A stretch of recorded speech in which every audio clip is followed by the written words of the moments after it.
Баршаңызға сәлем. Сіздермен кіндік грыжасы кезіндегі массажбен бөліспекшімін.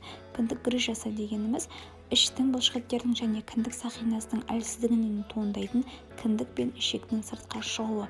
Бұл жердегі мақсатымыз іштің бұлшықеттерін қадайтып нығайту, яғни тік бұлшықеті, көлденең және қиғаш бұлшықеттерін.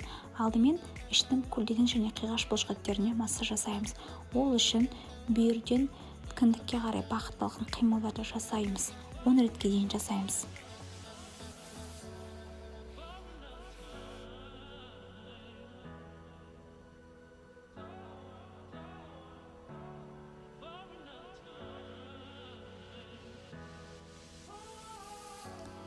Сосын сұқ саусағымызды кіндіктің үстіне қойып, сағат тілі бойымен айналдырамыз. 10 ретке дейін.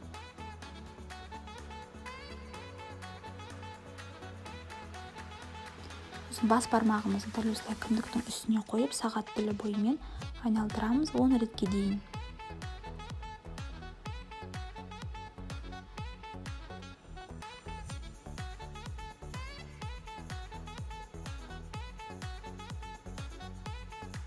Сосын іштің көлденең бұлшықетіне массаж жасаймыз.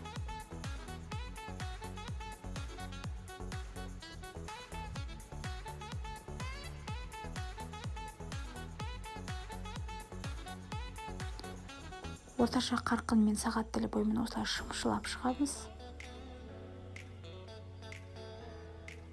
Сосын іштің тік бұлшықетіне массаж жасаймыз.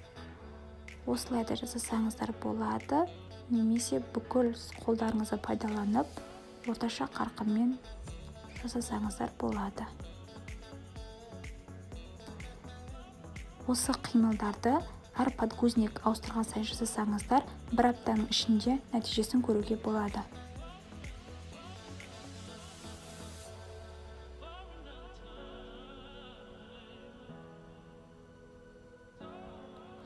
Балға велосипед тептіреміз. Алдымен әр аяқпен жеке-жеке, сосын екі аяқпен қатар тепкіземіз.